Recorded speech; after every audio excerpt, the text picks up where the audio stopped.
അടക്കം ധാരാളം നിലനിൽക്കുന്നുണ്ട്. വനത്തിനുള്ളിലൂടെ റോഡുകളുണ്ടല്ലോ, അത് പലപ്പോഴും ടാർ ചെയ്യുക അല്ലെങ്കിൽ കൃത്യം പൊളിച്ചിട്ടോ നന്നാക്കാൻ പറ്റാത്ത അവസ്ഥ കാസർഗോഡ് ജില്ലയിൽ അടക്കമുള്ള പല ജില്ലകളിലും ഉണ്ട്. അപ്പൊ അതിനെന്തെങ്കിലും ഒരു വന നിയമത്തിൽ ലഘൂകരണം, അതല്ലെങ്കിൽ കുറച്ചൊരു വനം വകുപ്പിന് ഇടപെട്ടുകൊണ്ട് വളരെ വേഗത്തിൽ നടത്താനുള്ള സംവിധാനം ഉണ്ടാവും. പലപ്പോഴും യാത്രാക്ലേശമാണ് ഈ മേഖലകളിൽ പലപ്പോഴും പല പ്രാവശ്യങ്ങളായിട്ട് ഉന്നയിക്കപ്പെടുന്നത്. അല്ല, അതിൽ നേരത്തെ ചോദിച്ച ചോദ്യത്തിന് നേരെ എതിരാണത്.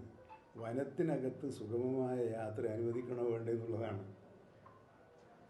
നമ്മളെല്ലാ സ്ഥലത്തും പോകുന്നത് വല്ല വളരെ സുഖകരമായ ഒരു യാത്ര അനുവദിക്കുക.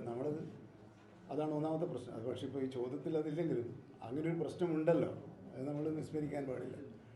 യഥേഷ്ടം വനത്തിനുള്ളിലൂടെ ചെറിയ ചെറിയ റോഡുകൾ അനുവദിച്ച് ആളുകൾക്ക് വനത്തിനുള്ളിൽ പ്രവേശിക്കാനുള്ള സാഹചര്യം ഉണ്ടാക്കുന്നത് പറ്റി ഈ റോഡുകളിലൂടെയാണ് വന്യജീവികൾ ഇപ്പോൾ ഇങ്ങോട്ട് വരുന്നത്, നമ്മുടെ നാട്ടിൻ പുറത്തേക്ക് ഇറങ്ങി വരുന്നത്. അപ്പോൾ അത് നമ്മൾ ഒരു സൂക്ഷിച്ച് കൈകാര്യം ചെയ്യേണ്ട ഒരു പ്രശ്നമാണ്. എന്നാൽ പിന്നെ നമ്മുടെ സുഹൃത്ത് ചൂണ്ടിക്കാണിച്ചതുപോലെ അങ്ങനെ ക്രോണിക്കായി നിൽക്കുന്ന എന്തെങ്കിലും ഉണ്ടെങ്കിൽ അത് നമുക്ക് പരിശോധിച്ചിട്ട് പരിഹാരം കാണാൻ വേണ്ടിയുള്ള നിർദ്ദേശങ്ങൾ നൽകാം. കോളിച്ചാൽ റീച്ചിൽ പാണ്ടി പരപ്പ പ്രദേശത്ത് കുറെ റോഡ് ഇപ്പോഴും പെൻഡിങ്ങിലുണ്ട്. അതായത് 6 മീറ്റർ ഇപ്പോഴുള്ളത് 12 മീറ്റർ ആക്കണം. അപ്പോൾ തന്നെ 2 പാലങ്ങൾ വേണം.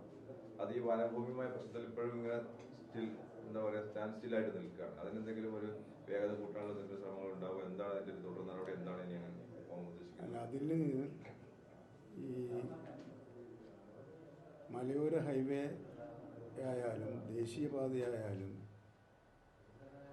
ഇതെല്ലാം കടന്നു പോകുന്ന മേഖലകളിൽ കാടുണ്ട്, വനഭൂമിയുണ്ട്. അപ്പോൾ വനഭൂമി ഉപയോഗിക്കണമെങ്കിൽ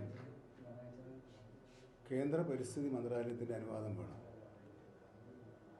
അത് വേണമെങ്കിൽ യൂസർ ഏജൻസി അതിനുവേണ്ടി അപേക്ഷ നൽകണം. അങ്ങനെ അപേക്ഷ നൽകിക്കഴിഞ്ഞാൽ ഇവിടുത്തെ ബന്ധപ്പെട്ട ഉദ്യോഗസ്ഥർ വിവിധ തട്ടുകളിൽ പരിശോധിച്ച് ശുപാർശയോടുകൂടി ഇവിടത്തേക്ക് അയക്കണം, കേന്ദ്ര വനം പരിസ്ഥിതി മന്ത്രാലയത്തിലേക്ക് അയക്കണം. അപ്പോൾ താങ്കൾ ചൂണ്ടിക്കാണിച്ച് ഈ പ്രത്യേക വിഷയം അവിടെ പെൻഡിങ്ങിലാണോ ഇല്ല എന്നുള്ളത് ഒന്നും കൂടി പരിശോധിച്ചതിന് ശേഷമേ പറയാൻ കഴിയും. കോട്ടക്കൽ എസ്റ്റേറ്റ് അത് വനഭൂമിയാണോ പ്രൈവറ്റാണോ?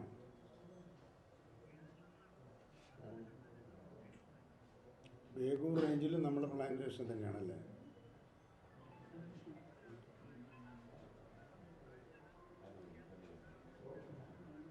അല്ല, അവിടെ അനധികൃതമായാണ് മരം മുറിച്ചിട്ടുള്ളത്. പോലീസ് കേസെടുത്തിട്ടുണ്ട്. ആയിക്കോട്ടെ, ഞാനത് അതൊന്ന് ചെക്കപ്പ് ചെയ്തതാണ്. ശരി.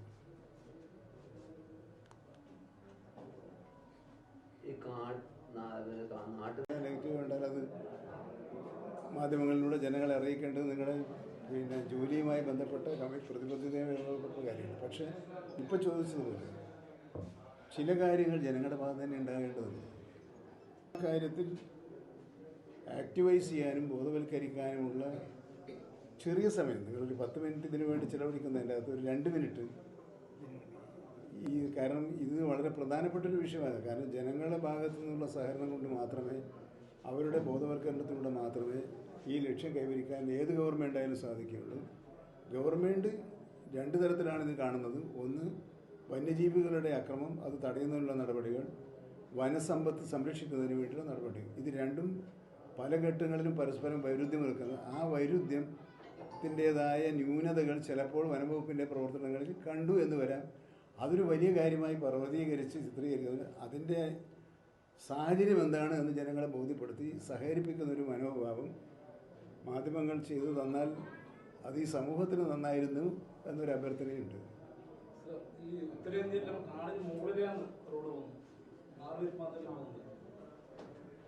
അത് ഓരോ സ്ഥലത്തും തന്നെ ദേശീയപാത അതോറിറ്റി ഓഫ് ഇന്ത്യ ആണല്ലോ അത് തീരുമാനിക്കുന്നത്. ദേശീയപാതകൾ നമ്മളല്ലല്ലോ തീരുമാനിക്കുന്നത്.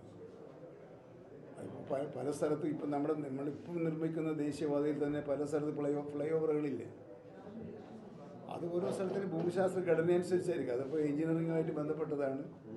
നമ്മുടെ ഒരു ദൈനംദിന പ്രവർത്തനത്തിൻ്റെ ഭാഗമായി നമ്മൾ പരിശോധിക്കുന്ന ഒരു കാര്യമല്ല അത്. ഞങ്ങളുടെ അവലോകനം പൂർണ്ണമായി കഴിയുമ്പോഴാണ് ഞങ്ങൾക്കിത് സംബന്ധിച്ച് ഒരു വ്യക്തമായ രൂപം കിട്ടുക. എന്നാൽ പൊതുവായ മറ്റ് കണക്കുകളൊക്കെ നമ്മുടെ കയ്യിലുണ്ടെങ്കിലും ഞങ്ങളുടേതായ സോഴ്സിലൂടെ കിട്ടുന്ന വിവരങ്ങൾ വെച്ച് ചേർത്തുകൊണ്ട് അത് ക്രോഡീകരിച്ച് അത് ഒരു റിപ്പോർട്ട് തയ്യാറാക്കുന്നതിനാണ് ഇത്ര നാളത്തെ കൂടി കഴിഞ്ഞാൽ നാളെ വയനാട്ടിലാണ്, അതും കൂടി കഴിഞ്ഞാൽ 14 ജില്ലയുമായി കഴിഞ്ഞു. അപ്പോൾ അതിൽ നിന്ന് കിട്ടിയ വിവരങ്ങളാണ് ഞങ്ങൾ സംസ്ഥാന തലത്തിൽ ആവിഷ്കരിച്ചത്. അപ്പോൾ എന്ന് പറഞ്ഞാൽ വോട്ട് എണ്ണുന്നതിന് മുമ്പ് ഈ പ്രോസസ്സ് പൂർത്തിയാക്കുന്നതിന് വേണ്ടി ഉള്ള പരിപാടിയുടെ ഭാഗമായിട്ടാണ് ആ കൂട്ടത്തിൽ അടുത്ത പഞ്ചായത്ത് തിരഞ്ഞെടുപ്പിനെ നേരിടുന്നതിനാവശ്യമായ തന്ത്രങ്ങൾ ആവിഷ്കരിക്കുകയും ഇത്തരം യോഗങ്ങളുടെ പ്രധാന അജണ്ടകളിൽ ഒന്നാണ്. അതിനാണ് ഞങ്ങൾ വന്നത്.